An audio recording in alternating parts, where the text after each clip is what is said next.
Que a graça de nosso Senhor e Salvador Jesus Cristo seja abundante, transbordante, sacudida no regaço sobre a sua vida onde você estiver.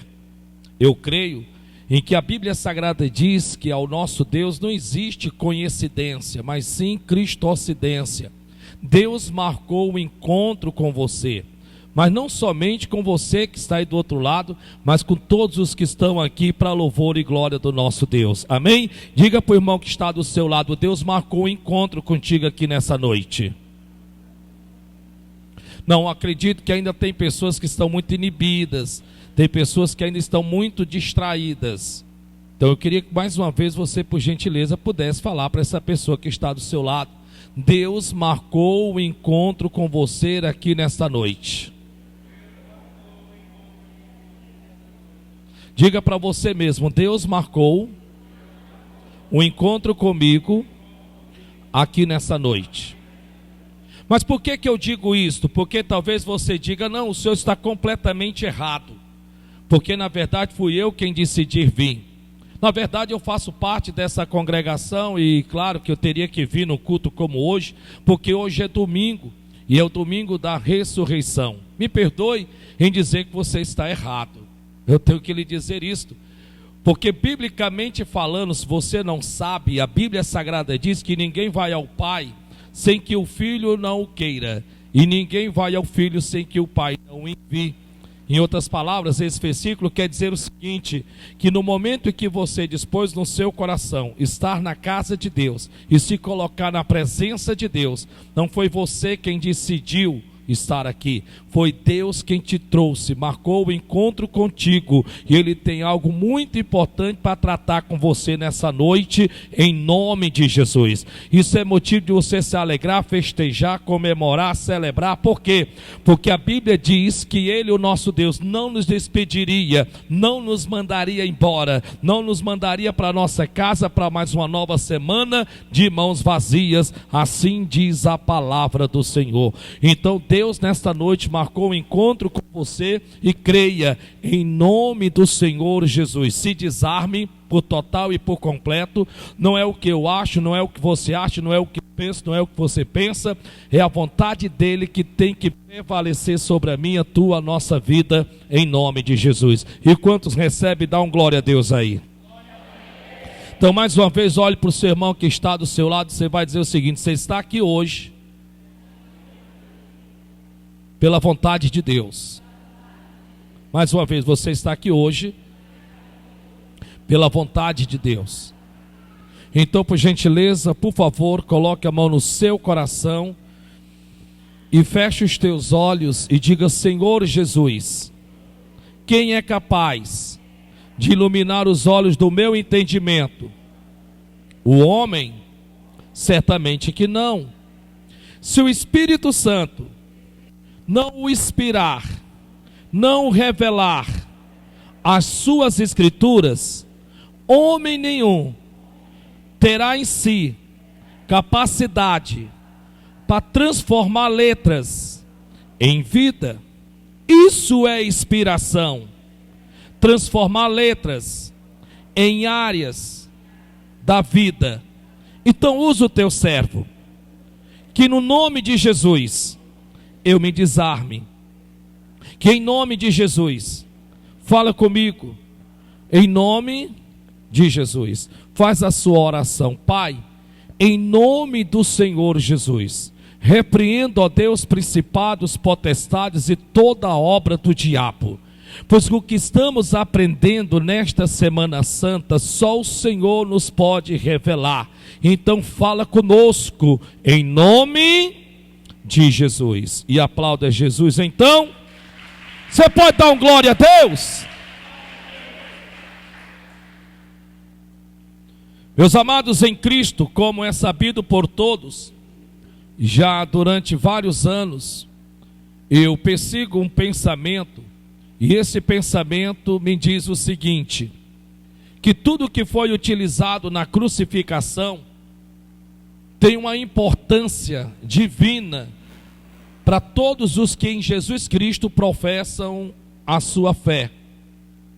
Pode parecer loucura, como em um certo momento, não esqueço, que um pregador se aproximou-se de mim, um pastor, e disse: você vai acabar ficando louco.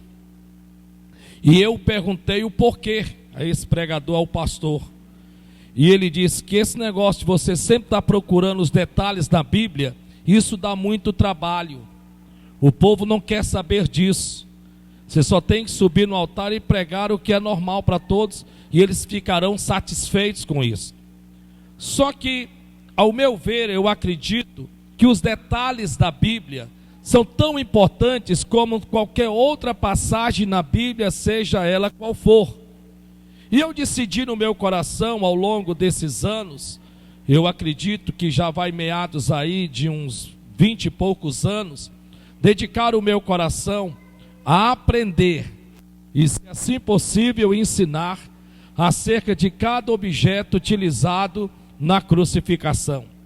Durante ao longo de todos esses anos, nós já temos aprendido o porquê do manto, nós já temos aprendido o porquê da coroa de espinho, o porquê da acusação, o porquê dos pregos, o porquê da utilização da cruz, o porquê da utilização da lança, o porquê da utilização do azorrague, do chicote.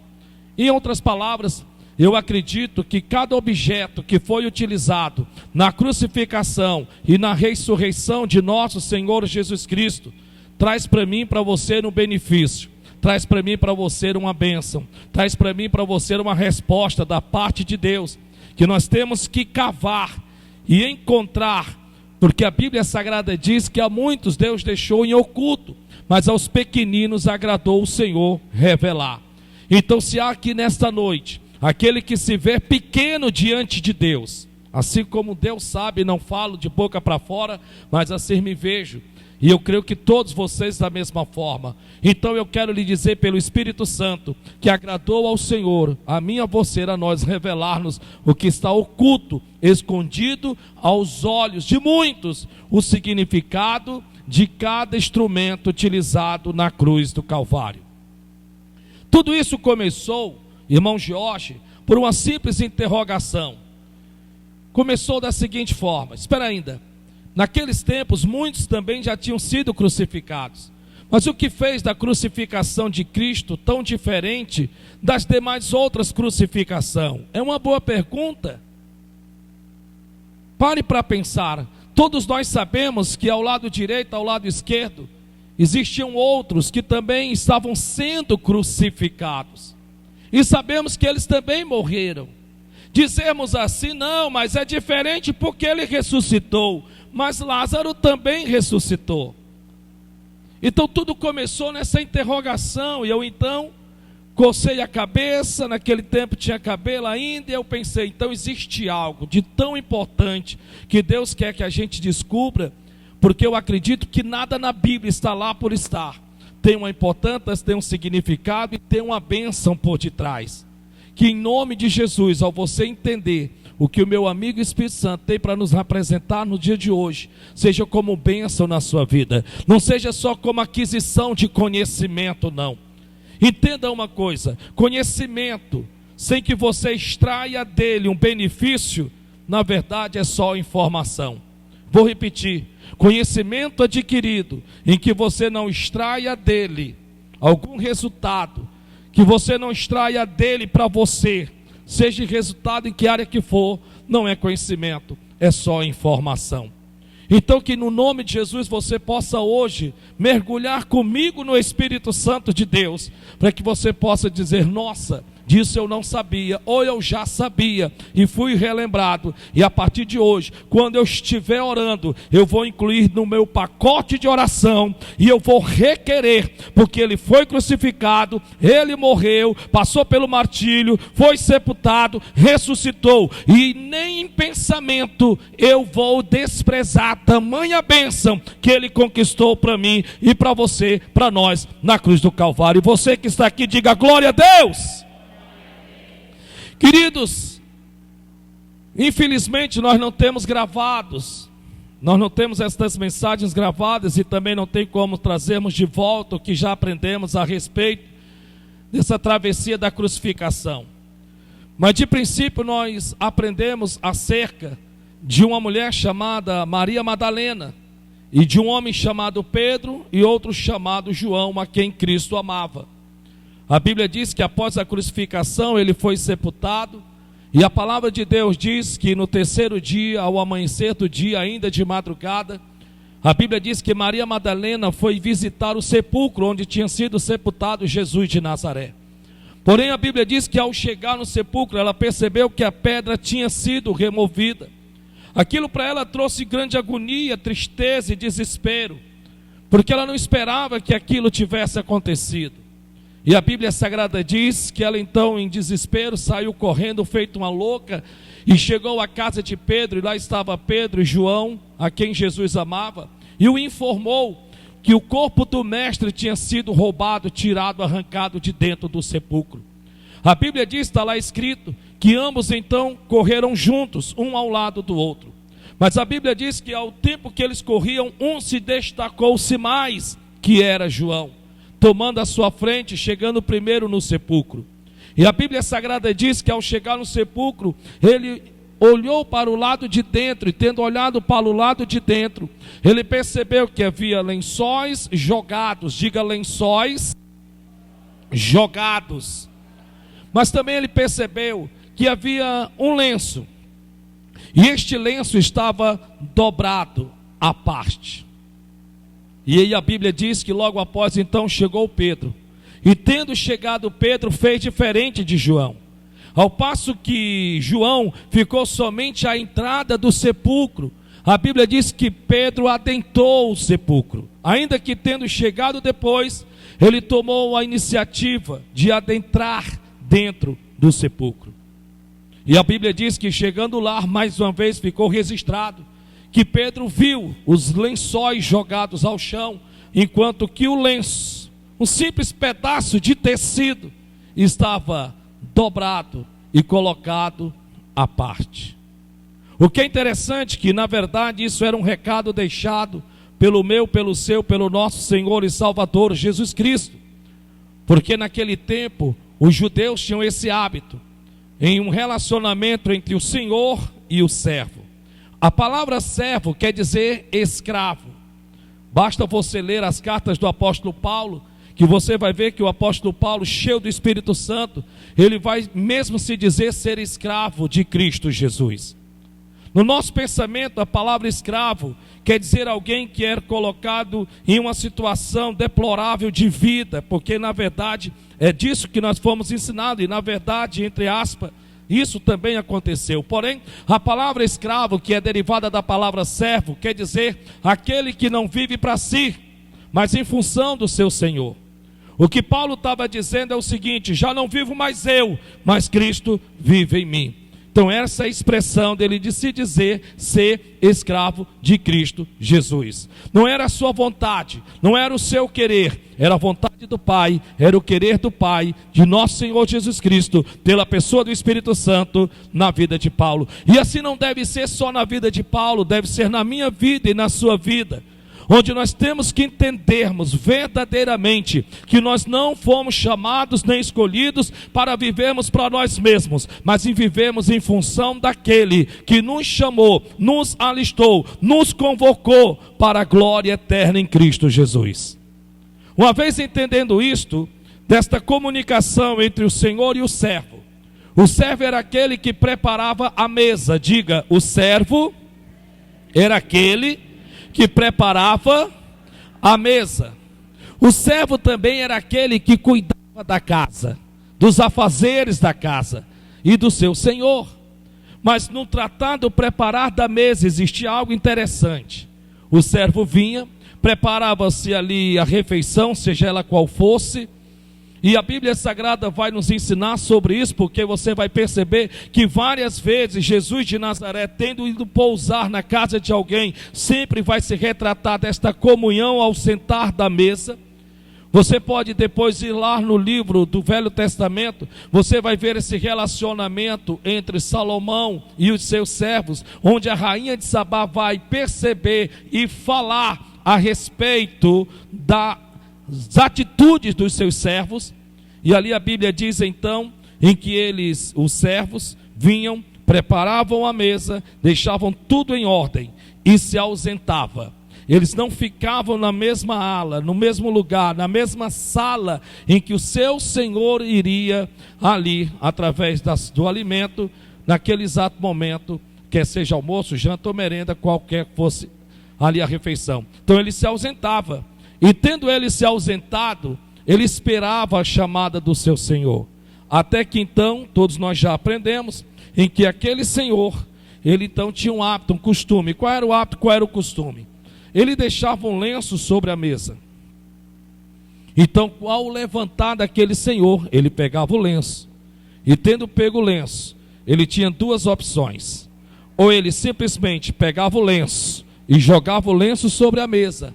Ou ele simplesmente pegava o lenço, dobrava o lenço e deixava em algum lugar da mesa. No momento em que aquele senhor se levantava da mesa, o servo vinha. E a primeira coisa que ele procurava perceber e observar, não era se o Senhor tinha comido tudo ou não tinha comido, se alimentado ou não. Ele olhava diretamente para o lenço, porque no lenço estava uma informação. Uma vez que o lenço estivesse jogado sobre a mesa, quer dizer que aquele senhor não retornaria, aquele senhor não voltaria. Então ele podia vir, então ele podia naquele exato momento retirar toda a mesa.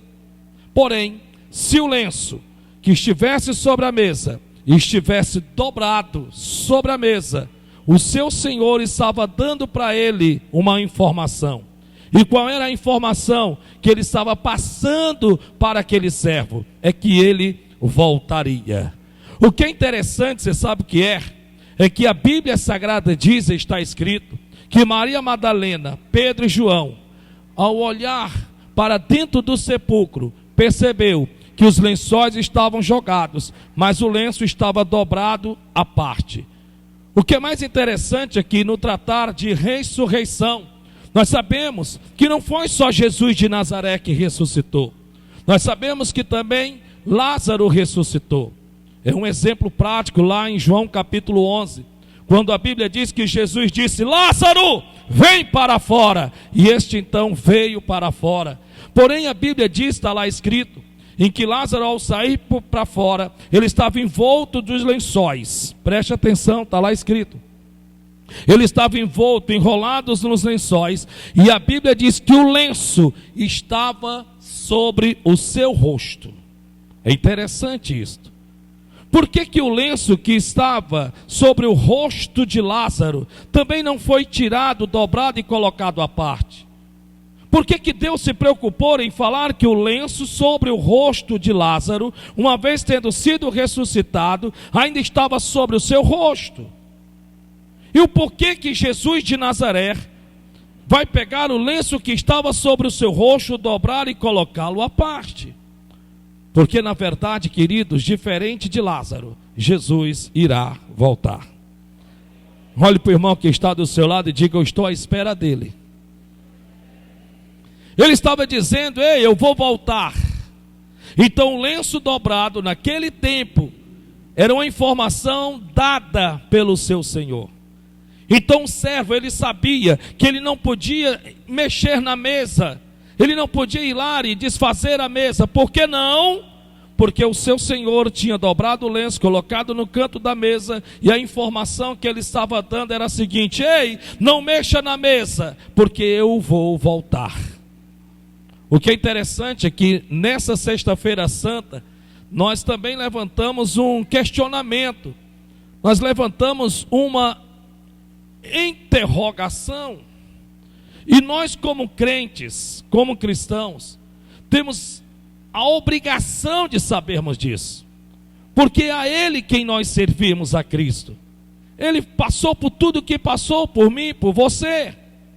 E a grande interrogação foi esta: por que que após a morte de Jesus Cristo, por que que tiraram o corpo dele da cruz. Pare para pensar. É uma pergunta simples. E nós aprendemos tudo dentro das Sagradas Escrituras, o porquê que retiraram o corpo de Jesus da cruz. Sim, nós podemos respondermos mais ou menos assim: claro, meu pastor, Jesus já tinha morrido. Então, se ele estava morto, iria deixar lá para quê? E outra, o senhor não sabe que ele teria que ser sepultado? Então nós adentramos as Sagradas Escrituras, por quê? Porque é muito curioso. É muito curioso porque a Bíblia Sagrada diz, está escrito, em que dois homens esses, se envolveram diretamente, se envolveram em retirar o corpo de Jesus da cruz. Nós aprendemos sobre um homem chamado José de Arimateia. Está lá escrito na palavra do Senhor nosso Deus. Um homem em que a Bíblia Sagrada diz que servia a Cristo em oculto. Parecia até um agente secreto, sabe? Porque na verdade tem pessoas que são assim. Tem pessoas que quando estão no meio dos crentes, são crentes. Mas quando estão em meio a determinados tipos de pessoas, se deixam tanto se envolver com essas pessoas, que acaba de que sem perceber negar a sua fé em Cristo. Não em negar em falar, não em negar em confessar, não em negar em dizer, mas em atitudes e comportamentos. José de Arimateia era este homem que a Bíblia Sagrada registra, e está escrito em João 19:38. Em que ele servia ao Senhor em oculto. Era um verdadeiro agente secreto. Ninguém sabia, mas Jesus sabia. Mas nem por conta disso Jesus o acusava, o denunciava, o apontava. Nem por conta disso Jesus olhava para ele e dizia: ei, você que tem vergonha de mim, você que tem vergonha de professar a sua fé em mim, você que fica aí, sabe, quando está comigo é crente, mas quando acha que está longe dos meus olhos, toma cada atitude, faz cada coisa, em que alguém olhando para você jamais vai acreditar que você me serve. Você sabe o que é mais interessante? Que para piorar a situação, é que a Bíblia fala também de um homem chamado Nicodemos. Porque a Bíblia diz que José de Arimateia servia a Jesus em oculto. Mas a Bíblia diz que Nicodemos era aquele, está escrito, que ia ter com Jesus de noite. É muito estranho isto. Porque por que a Bíblia vai dizer que José de Arimateia serve a Jesus em oculto? E por que a Bíblia agora vai dizer que Nicodemos só ia ter com Jesus à noite? Quando as pessoas já tinham ido dormir, quando as pessoas já tinham ido descansar. Não é muito curioso isto? Você não fica com aquela pulga atrás da orelha? Não é que Deus queira denunciá-los, não de forma alguma, mas tentando de alguma maneira abrir os nossos olhos. E infelizmente nos traz essas pessoas como exemplo, para que não façamos a mesma coisa, para que não cometemos o mesmo erro. Porque enquanto que José de Arimateia servia a Cristo em oculto, quando estava na sua presença era uma coisa, mas quando achava que estava na sua ausência, era completamente, totalmente diferente. Me perdoe, mas talvez você aqui seja o aleluia, o glória a Deus, o louvado seja o nome do Senhor. Mas talvez quando você passa por as portas da igreja, você é leme levado pelo vento. Então você de repente se deixa se envolver pela situação, pelo momento, pela galera, ou qualquer outra coisa parecida. Ou de repente, me perdoe, é como Nicodemos.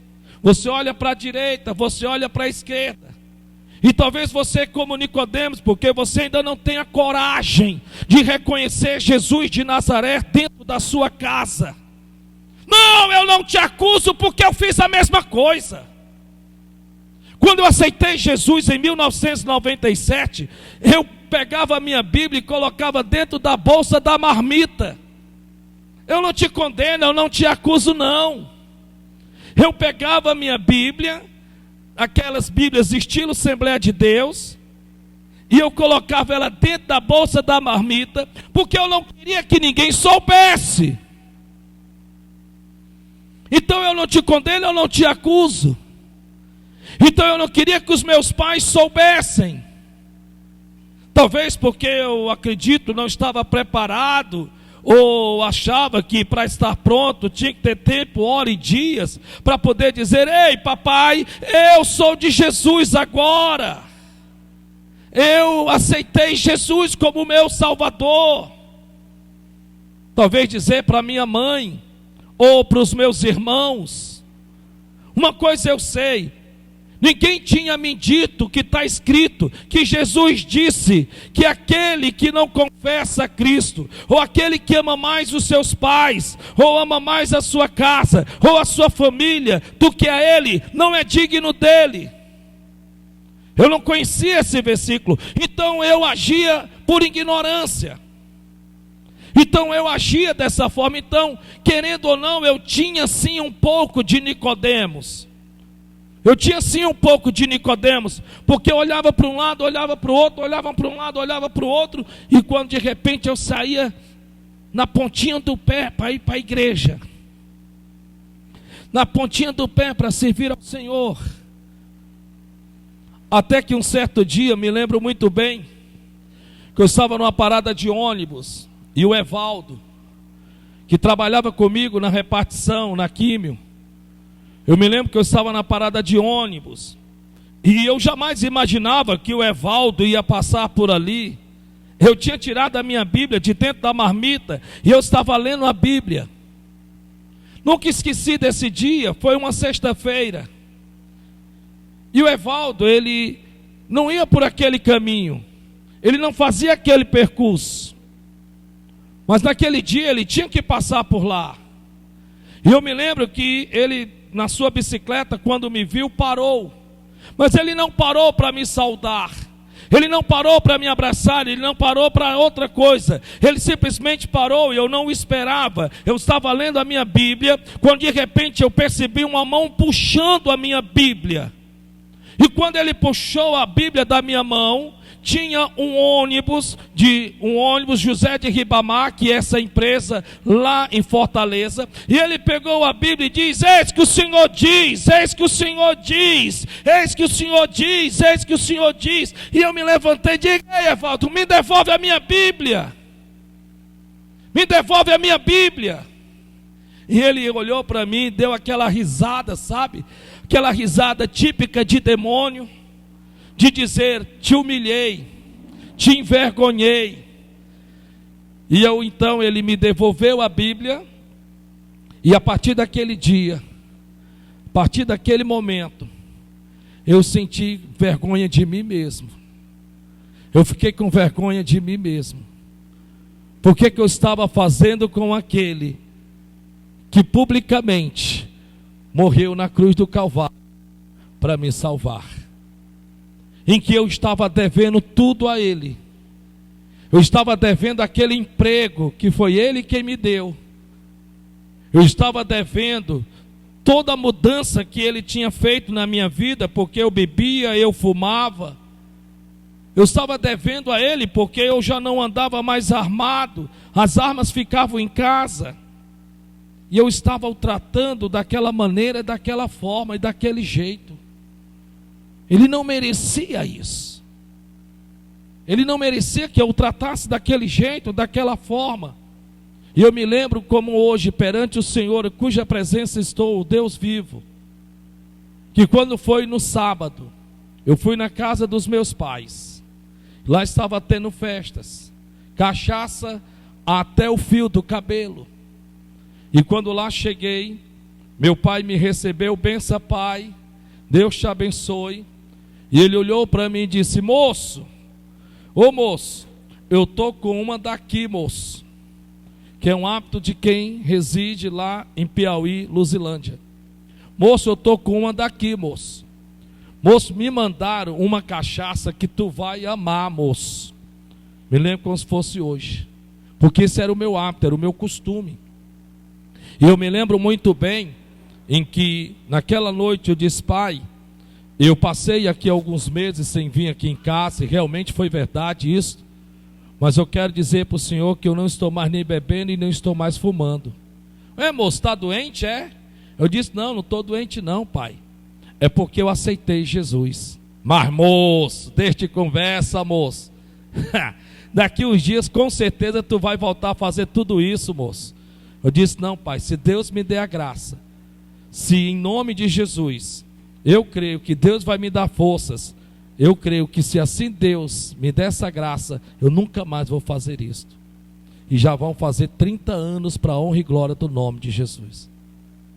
É interessante porque, veja que a Bíblia diz, nós aprendemos que José de Arimateia servia ao Senhor em oculto, enquanto que Nicodemos só ia ter com Jesus de noite. Então eu tenho um pouco de José de Arimateia, e eu tenho um pouco, sabe, de Nicodemos. Porém a Bíblia diz que esses ambos foram responsáveis de ir até Pilatos e pedir o corpo de Jesus. Preste atenção, sabe, porque existe um momento definidor na nossa vida. Olhe para o irmão que está do seu lado e diga: ei, está fraco, diga: ei, existe um momento definidor na nossa vida. Existem momentos que você queira, quer não, ou Deus ou o diabo vai te colocar numa sinuca de bico. Preste atenção nisto. Existe um momento definidor na nossa vida em que Deus ou o diabo vai nos colocar em uma sinuca de bico. Existe um momento, vou repetir, em que Deus ou o diabo nos colocam numa sinuca de bico.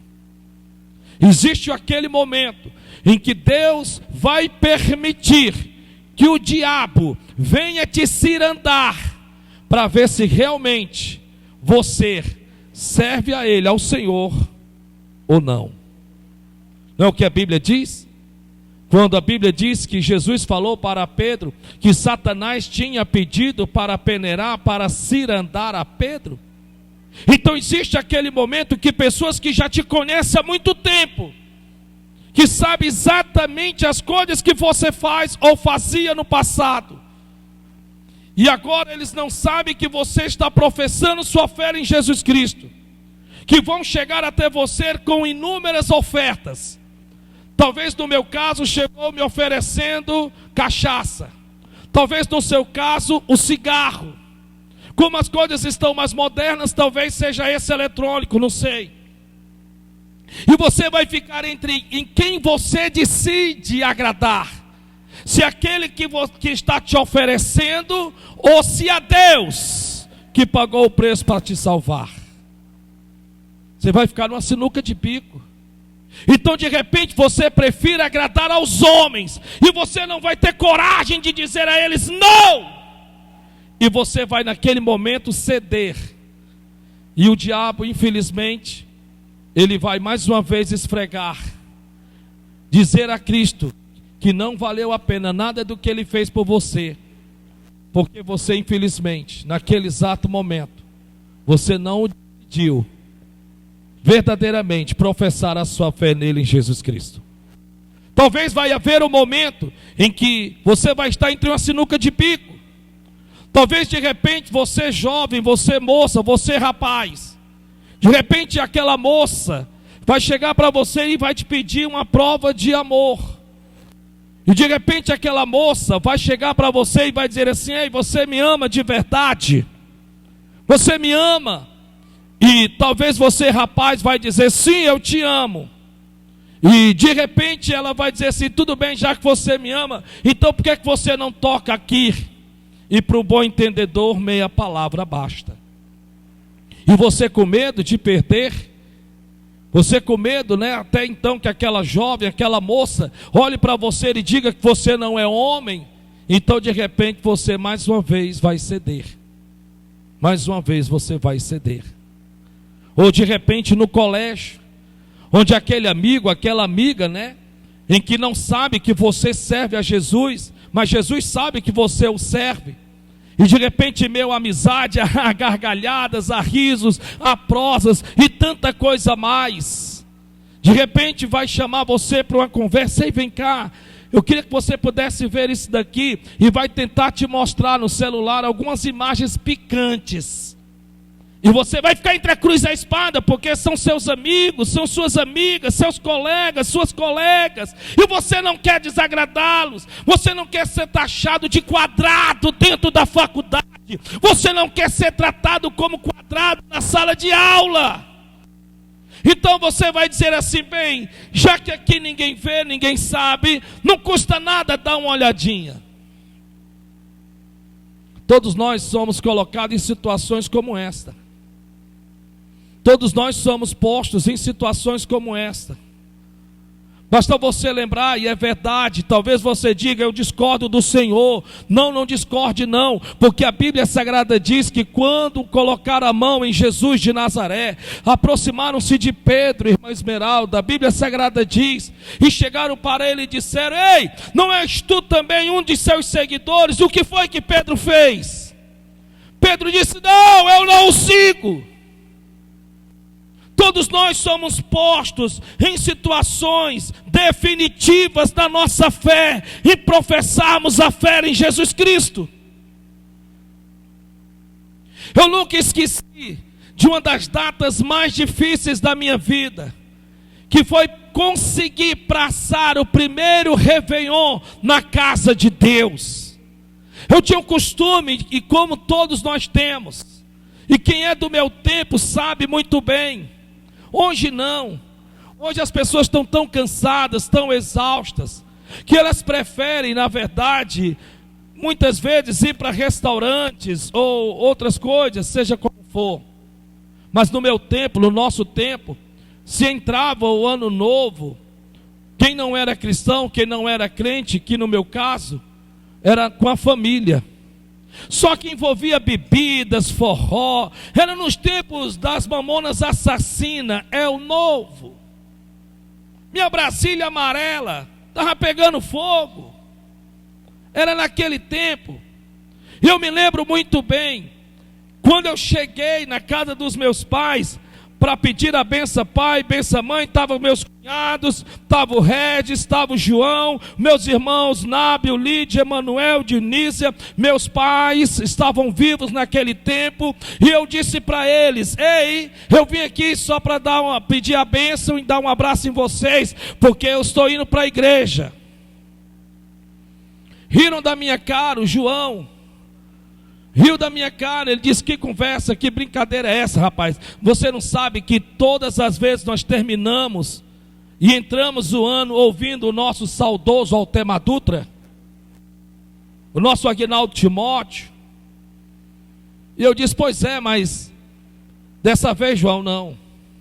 Que besteira, rapaz, eu trouxe até o álbum do Altemar Dutra, porque ele sabia que eu gostava demais do Altemar Dutra. Eu trouxe o álbum do Altemar Dutra, e quem é do meu tempo sabe que naquele tempo os LP, né, tinha álbuns. Eu também tinha, eu gostava. Eu disse: não, João, dessa vez não, meu amigo velho, dessa vez eu vou para a igreja, eu vou para a casa de Deus. Por que eu fiz isso? Porque a Bíblia diz: cuidei de toda aparência do mal. Tem horas, querido, me perdoe, tem momentos que Deus diz para a gente confrontar o pecado, mas a Bíblia também diz que tem horas que nós temos que correr a légua do pecado, das más amizades, das más companhias, que a Bíblia diz que corrompe o bom costume. Que corrompe o bom costume. Então, na verdade, eu acredito que de Nicodemos, Arimateia, eu tinha realmente um pouco, se não todo. Mas eu continuo dizendo que, e eu digo pelo Espírito Santo de Deus, há pessoas aqui que vão ter um momento como esse definidor, mas eu quero que você se lembre que Cristo estará olhando para você e o diabo do mesmo jeito. Eu vou repetir porque eu estou lhe falando profeticamente. Você vai passar pelo momento definidor na sua vida. Pastor, o senhor está profetizando coisa ruim? Não, estou profetizando bênção. Porque se você sabe do que Deus está falando, e se você obedecer esta mensagem, essa pregação, você pode ter certeza que Deus vai te beneficiar e te abençoar por causa disso. Porque eu nunca vi na Bíblia alguém se deixar ser servido de Deus e servir ao Senhor que Deus não o tenha beneficiado. Deus beneficiou, sim, a Pedro, por ele ter cedido o seu barco com a grande pesca. O beneficiou, curando a sua sogra, quando o levou para a sua casa. E há tantos outros que eu podia citar, como Obed-Edom, que abriu a sua porta para receber a arca, e Deus o abençoou. Bem, se eu for citar aqui, nós vamos ficar e vamos ter muitos exemplos. Porque Deus é beneficiador, é recompensador, você está entendendo? Da mesma forma, você vai ter a sua prova dos 9, onde pessoas irão fazer de tudo para você se sentir-se ofendido. Pessoas que irão pisar no seu dedão ou no seu calcanhar de Aquiles, e essas pessoas usadas pelo diabo vão ficar esperando uma resposta, não elas, porque são pobres, míseros pecadores como nós, sendo usados pelo diabo para te irritar, para te provocar a ira, para provocar em você a revolta, sabe? E o diabo está do lado de cá e ele vai dizer: agora é a tua prova dos 9, isso, seja como você era, você não leva barato, você não fica calado, abre a tua boca, xinga, briga, e naquele momento espero eu no Senhor, que se confirme esta palavra sobre esse altar, que o Espírito Santo de Deus te lembre, e que naquele momento você venha subjugar a sua velha natureza, em que por ela a Bíblia diz que já foi crucificado em Cristo Jesus, e você diga: olha, diabo, você está tentando provocar minha ira, a revolta, sabe? Porque você sabe que eu não levo barata, eu não aguento calado, eu xingo, eu brigo, eu bato de frente. Mas se esta pessoa fosse para permanecer quem eu era, Jesus não tinha me chamado para ser uma nova criatura em Cristo Jesus. Então eu subjugo a minha carne à servidão a Cristo. Você vai ser posto, pode anotar. Eu não estou aqui amaldiçoando ninguém, quem está entendendo? Pelo contrário, a Bíblia diz que Deus está lhe advertindo, para que no momento você entenda, que se você naquele exato momento, você ganhar nota máxima, Deus vai te abençoar, Deus vai te revestir, Deus vai abrir a porta que estava fechada, Deus vai alargar a fronteira que estava estreita, Deus vai fazer coisas grandes, e você vai ligar uma coisa com a outra. Uau, glória a Deus, Ele fez isso na minha vida, porque na hora do peca para capar, eu disse sim para Cristo e não para o mundo, eu disse sim para Cristo e não para o ódio, para a mágoa, para o rancor, eu disse sim para Cristo e não sim para a tristeza, porque já não vivo mais eu, mas Cristo vive em mim, e o diabo vai ficar feito besta no inferno rodando, e o demônio que foi enviado para poder te levar a situações de negar o teu amor a Cristo, a tua servidão a Cristo, vai voltar para o inferno, e quando lá chegar, vai ter uma audiência com Satanás, e Satanás vai dizer: e aí, você conseguiu fazer com aquela gentinha? Você conseguiu levá-la a fumar de novo, a beber de novo, a se drogar de novo, a se prostituir de novo, a depressão, a ansiedade, ao medo, a fobia? Você conseguiu fazer com que o ódio, a mágoa, a ira, o rancor, mais uma vez voltasse aos seus corações, a uma velha natureza, um velho comportamento? E aquele demônio vai dizer: não, eu não consegui, eu falhei. E Satanás vai perguntar: por que você falhou? E no nome de Jesus, o diabo vai ter que dizer: porque ele decidiu servir a Jesus de Nazaré, decidiu que a partir daquele dia não vivia mais ele, mas Cristo viveria em sua vida. Oh glória!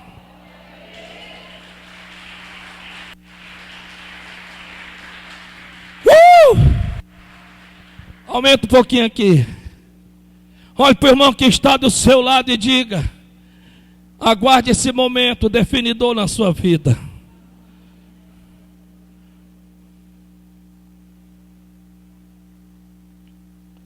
E você vai ter que realmente naquele momento decidir a quem você realmente quer servir. Tendo lhe falado sobre essas coisas, então vamos em João capítulo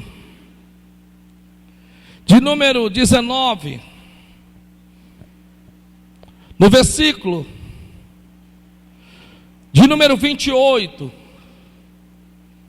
diz assim a palavra de Deus: depois, sabendo Jesus que já todas as coisas estavam terminadas, depois, sabendo Jesus que já todas as coisas estavam terminadas, concluídas, para que a Escritura se cumprisse, disse: tenho sede. Vou ler mais uma vez.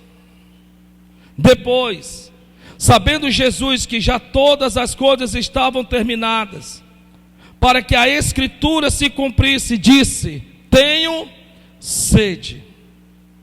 Olhe para cá, por gentileza. Agora ele está lá crucificado.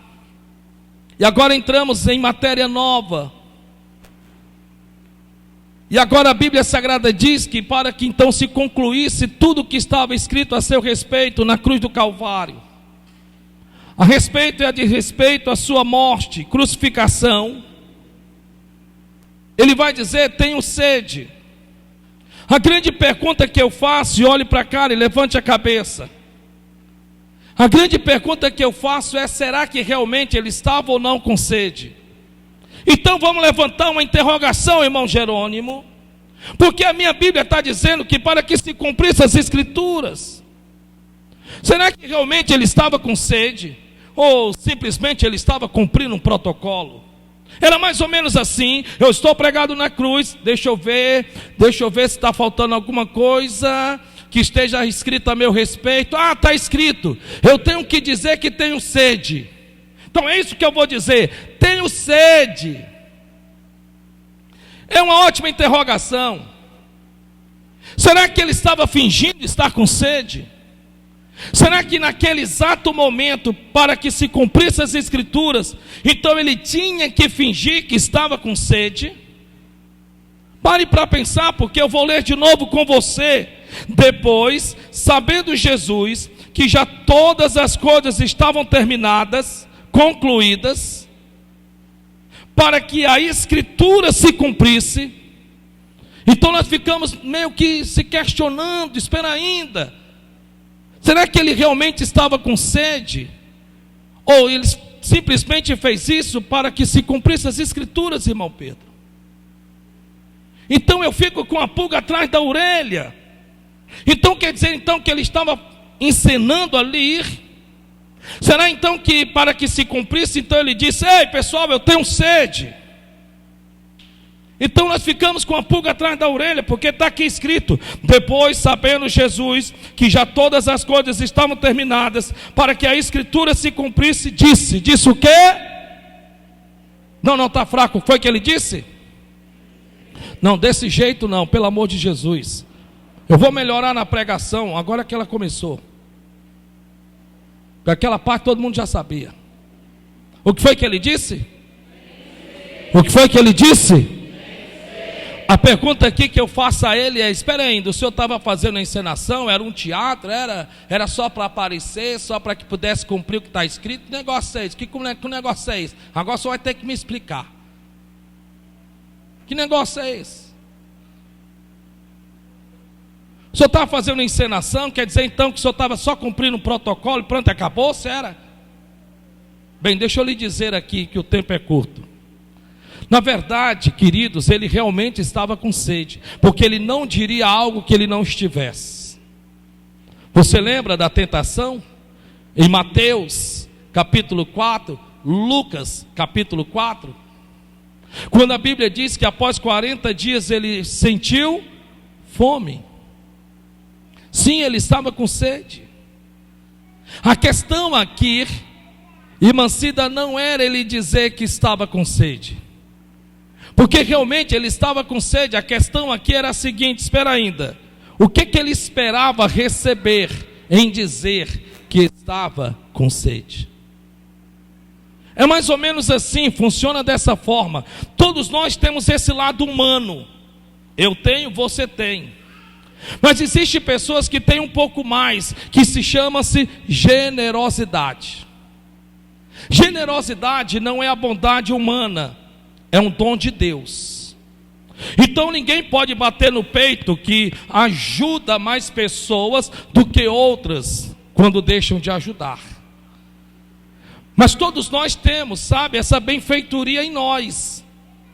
Talvez você já deva ter ajudado pessoas só em saber que aquele fulano, aquele ciclano, aquele beltrano estava precisando de alguma coisa, de uma ajuda. Talvez você é aquela pessoa que diga: olha, pastor, eu sou assim, sabe? Se eu perceber que fulano está com frio, eu tiro das minhas próprias roupas e vou lá para agasalhar aquela pessoa. Se eu souber que a pessoa está com fome, eu vou no mercantil e faço uma mini feira e vou lá e entrego nas mãos daquela pessoa. Talvez você já viu vários tipos de trabalho de solidariedade, de ajuda ao próximo. Nós temos isso em nós. Você tem, por menor que seja, nós temos. Tem uns que desenvolvem mais, porque já é a generosidade, é a capacidade de Deus em si, de ajudar, de contribuir, de avançar e etc. O que é interessante é que, na maioria das vezes, nós somos generosos com as pessoas ou ajudamos pessoas na área em que elas precisam. Então, de repente, você sabe que aquela pessoa está com fome. Então, o que é que você vai dar para aquela pessoa? Água para ela beber. Amém?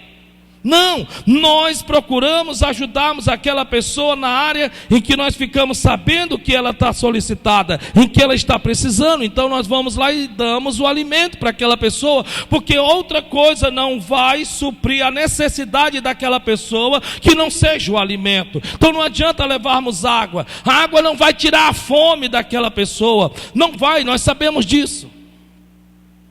Então ficamos sabendo que aquele fulano, aquele beltrano está sem conseguir pagar o aluguel. Então nós levantamos, sabe, ali quer seja hoje muito pelo WhatsApp, nós levantamos um sorteio de solidariedade. Gente, olha, cada ponto é R$5, vamos lá, vai dar certo. Então você levanta aquele dinheiro, então você intenciona pagar o aluguel daquela pessoa. Sim, você vai estar ajudando aquela pessoa. Glória a Deus por isso.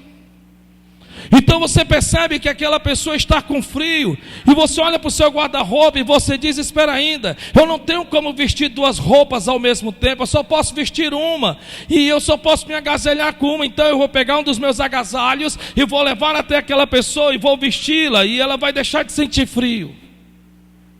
É interessante que nós ajudamos as pessoas exatamente na área em que elas precisam. Tem outras que não, tem outras que na verdade são verdadeiramente generosos, vão além. Você está me entendendo? A generosidade não é a bondade humana, generosidade é um dom de Deus. A generosidade é a capacidade de alguém ir visitar você na sua casa, passar dias na sua casa, e quando vai embora, você não falar pelas costas. Isso é ser generoso. O não ser generoso é cumprir protocolo, é cumprir obrigação. Então a pessoa foi passar dias na sua casa, talvez seu sogro, talvez sua sogra, talvez seus pais, ou quer que seja quem for, um amigo, um parente, um amigo distante que há tempo você não via. Ele então vem, vai para a tua casa, e quando sai você malha ele na língua. Nossa, não vi a hora deles irem embora. A generosidade não, a generosidade você diz no seu coração verdades. Você quando diz assim: olha, espero que você volte logo, fiquei muito feliz com a sua visita. Aí Deus sonda o teu coração e sabe que se o que você está falando é de boca para fora ou não. A bondade humana é limitada, você está me entendendo? A bondade humana é limitada. Mas a hipocrisia da bondade humana ultrapassa e muito o seu caráter. Eu estou lhe dizendo isso porque a questão aqui é que ele está com... Ih, meu Deus! Ele está com sede. Então ele vai dizer: tenho sede. Ele está precisando de algo. Ele está necessitando de algo. E aí de repente nós nos perguntamos: se ele está com sede, nós havíamos de servi-lo com o quê, pessoal? Vamos lá, vocês estão entendendo? Ele está com sede, eu estou falando de Jesus de Nazaré. Ele está com sede, então nós havemos de servi-lo com quê?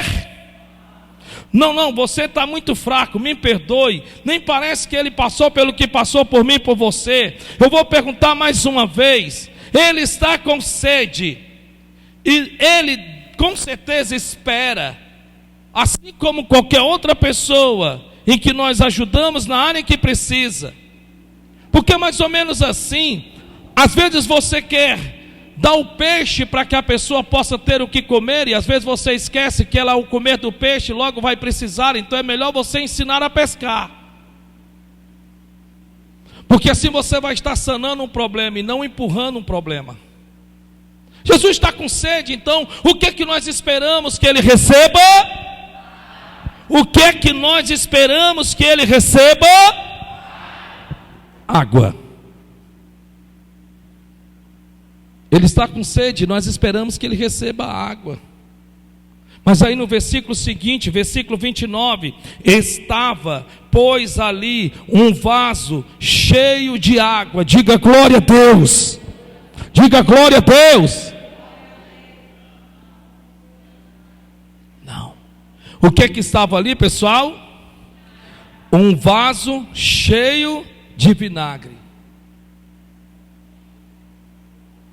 E olha só o que aqui diz a Bíblia: e encheram de vinagre uma esponja, e pondo-a num isopor, lhe achegaram a boca.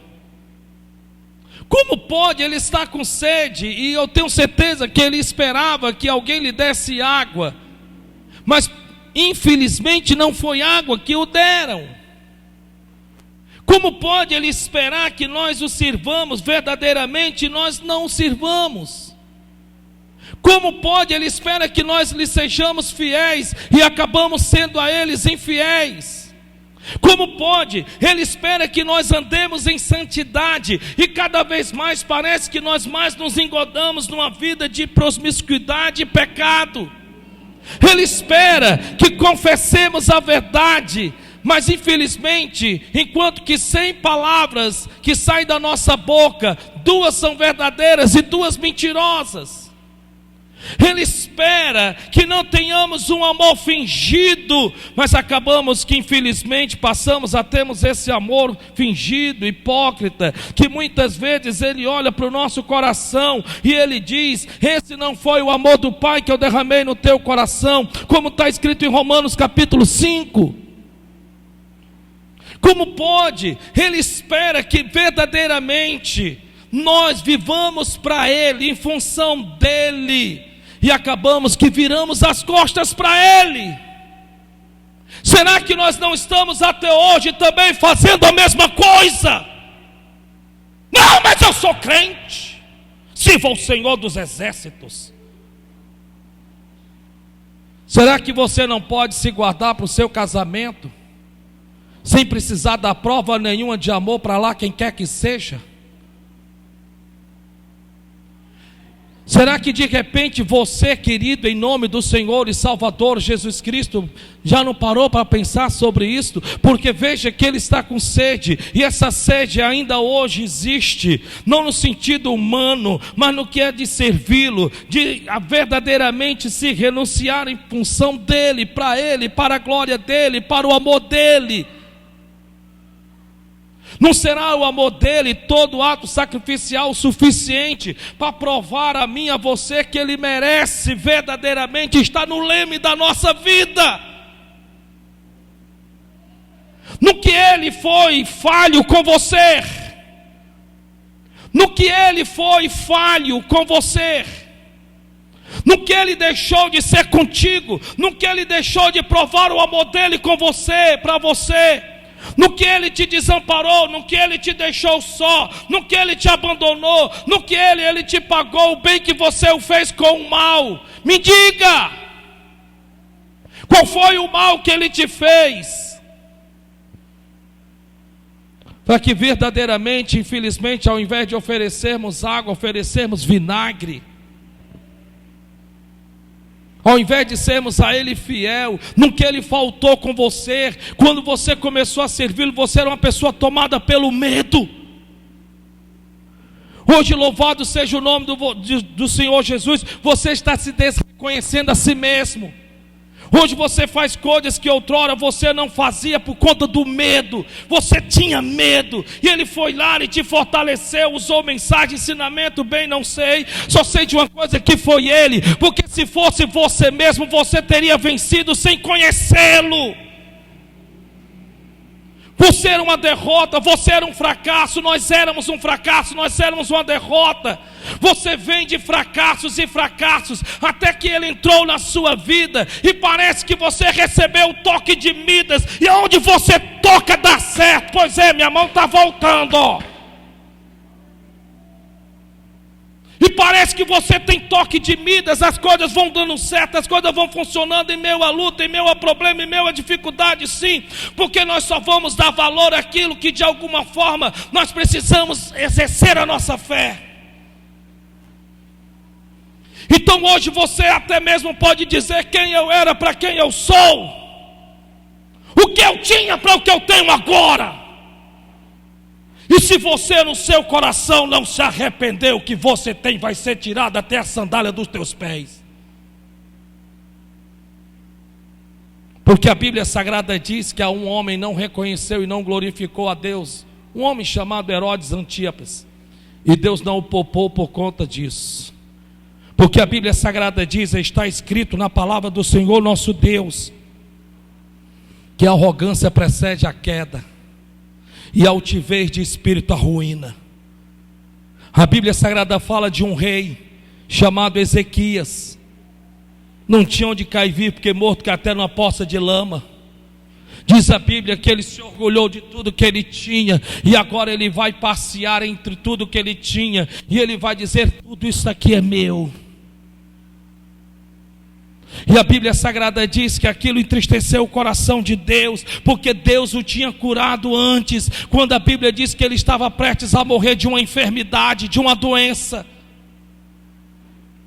E a Bíblia Sagrada diz que ele orou ao Senhor, porque médico nenhum podia curar, e a Bíblia diz que Deus o curou. Talvez você não tinha uma enfermidade para a morte, mas tinha no que era espiritual, você tinha no que era emocional. Pessoas diziam que iam dar cabo à tua vida, e Deus te poupou. Deus poupou você. Não porque eu sou a última bolacha do pacote. Você não é nada, meu irmão. Nós não somos ninguém. Porque se Deus não guardar a casa, em vão vigia o sentinela. Nós somos meros pecadores perdoados, que se nós desconhecermos a nossa necessidade por Cristo, nos tornamos estúpidos, arrogantes, soberbos, vaidosos, mais do que nós já temos na nossa natureza carnal. A Bíblia fala de um homem chamado Nabucodonosor. O próprio Deus falou através de Daniel para Belzazar. Quando este foi escrito Mene, Mene, Tekel, Farsim, pesado fostes e achado em falta na balança. Pode ler, se eu estiver mentindo, leia, porque eu vou ler conforme está escrito. Ó tu, rei Belzazar, tu não ouvistes? Tu não soubestes de Nabucodonosor teu pai? Aí está lá, ponto e vírgula, que é a continuação do assunto. Tu não soubestes de teu pai Nabucodonosor, a quem Deus deu riqueza, poder e honra, e a quem ele queria ele exaltava, e a quem ele queria ele abatia. Porém, este exaltou-se o seu coração, e disse na altivez do seu coração. Ele não abriu a boca, ele só pensou. E disse na altivez do seu coração: toda esta glória eu a conquistei com as minhas mãos. Porém o Senhor, e está lá ponto, porém o Senhor a este disse: ó Nabucodonosor, porque tu exaltastes o teu coração e encheste de soberba perante mim, o teu reino será tirado de ti, e tu comerás entre os animais selvagens, até que tu reconheça em teu coração que eu sou o Senhor dos céus e a terra, e dou a quem eu quero, e a submeto a quem eu bem decido. Glória a Deus! Queridos, em nome de Jesus, ele está com sede. Ele está com sede. Olhe para o irmão que está do seu lado e diga: dura esta mensagem, né, irmão? Não pode dizer dura essa mensagem, mas é verdadeira. É verdadeira.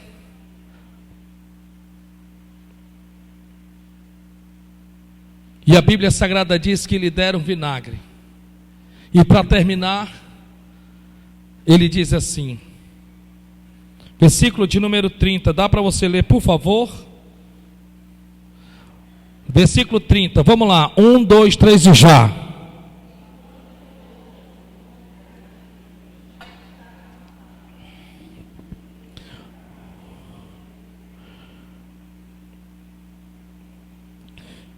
E quando Jesus tomou o vinagre, ele não se recusou em tomar aquilo que lhe deram. Porque se é vinagre que nós temos para dar, ele toma. Se é uma vida desregrada que nós queremos viver, ele aceita. Ele permite. Não é o que ele quer, mas fazer o quê? Ele nos deu e permitiu-nos o livre-arbítrio. E quando Jesus tomou o vinagre, disse o quê? Está consumado. Então ele vai dizer o quê? Está consumado. Desse lado de cá, ele vai dizer o quê? O meio. A ponta de lá. Toda a igreja. Agora eu acredito que, assim como nas margens do Ipiranga, Dom Pedro I, puxando da espada, ele vai dizer assim para os seus inimigos: independência ou morte. Quem acha que foi assim? Você acha que foi assim? Você acha que naquele momento, no último suspiro, entre comigo agora, se você está aqui porque eu sei que Deus te trouxe aqui, você acha que foi assim que ele disse? Está consumado. Você acha que foi assim?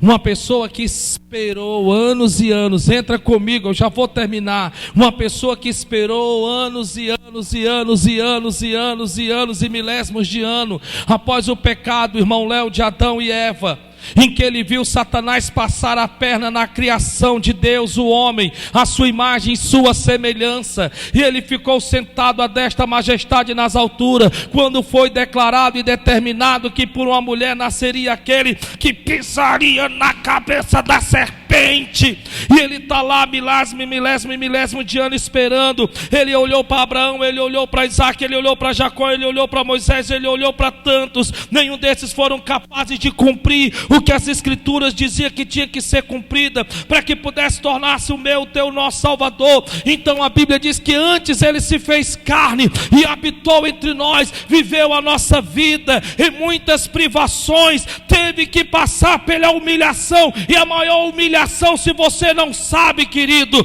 não é quando nós nos ajoelhamos, não é quando confessamos pecado, é termos que o nosso espírito habitar dentro de um corpo mortal, porque antes nós não éramos carne, nós éramos espírito, mas o pecado nos fez carne, e ele então teve que se fazer carne e habitar entre nós, e agora ele está lá, e ele está esperando o momento, para que então se cumprisse o que dele fora escrito, e a Bíblia diz que ele olhou para todos os que estavam ali, e é assim que eu acredito, é assim a minha fé, e ele olhou e disse: está consumado. Oh glória! Se Josué com os soldados gritaram em alta voz até as muralhas fenderem e caírem no chão, depois de 40 anos vagando no deserto, eles colocaram a raiva para o lado de fora. Olha, 40 anos amargando no deserto, por conta da incredulidade, se eles gritaram como eles gritaram, eu fico imaginando Jesus de Nazaré na cruz do Calvário, quando este olhou para o diabo, olhou para a humanidade e olhou principalmente para o Senhor nosso Deus, nosso Pai. E eu tenho certeza, querido, não estou aqui me fingindo que seja assim, não, eu creio assim, eu acredito assim, que ele abriu a boca e ele disse com todas as línguas, com todas as palavras, e ele com certeza disse: está consumado. Só que a palavra consumado é uma palavra grega. Escute que eu vou terminar aqui. A palavra está consumado é uma palavra grega, porque foi esta palavra grega que ele falou, que para nós foi transliterado, traduzido como está consumado. Quer dizer uma palavra testelestai. Diga testelestai. Então ele estava na cruz, e qualquer um pode ir atrás, qualquer um pode estudar, que vai ver que realmente é a verdade que eu estou lhe dizendo. Então ele estava na cruz, irmão Humberto, e ele disse testelestai, é uma palavra grega. E o que significa essa palavra grega? Essa palavra significa, querido, a expressão de estar consumado, dívida paga, liquidada. Jesus estava dizendo: diabo, se eles estavam devendo, eles não te devem mais. Se tinha alguma conta que eles não estavam podendo pagar, agora já está paga, a conta está liquidada. Está liquidada. Sacode esse irmão que está do teu lado e diga: você não deve nada ao diabo. Não, segura na mão, gostei. Segura na mão, dá uma sacudida santa e diz: está com. Diga, pai, não, segura na mão. Tem gente que até para segurar na mão.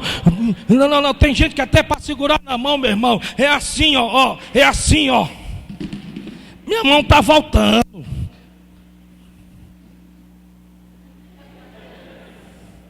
Ah, meu irmão, deixa eu ficar 100%, que eu vou quebrar a cabeça de vocês pelos meses que eu não podia. Ei, segura na mão firme dessa pessoa aí, sacode ela e diz: você não deve nada ao diabo.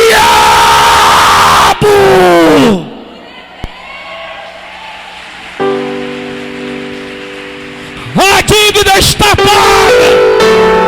Bruna Vanessa, a dívida está paga. Ela está rindo lá fora, a dívida está paga. E como é que isso aconteceu? Vem cá. Como é que isso aconteceu?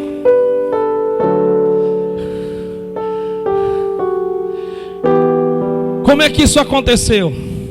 Segura assim, assim.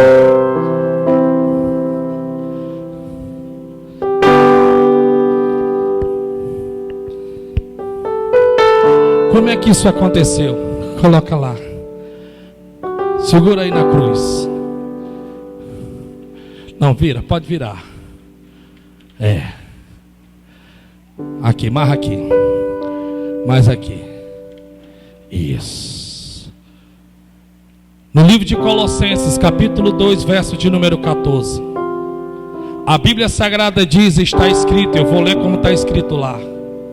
E a cédula, a conta, a dívida que era contra nós, que de alguma forma Satanás tinha para nos acusar diante de Deus, foi cravada na cruz, e ela foi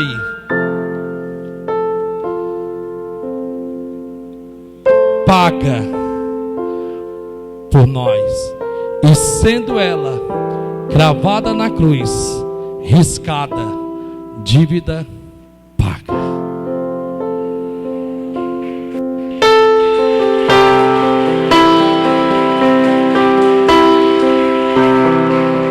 Posso crer no amanhã, porque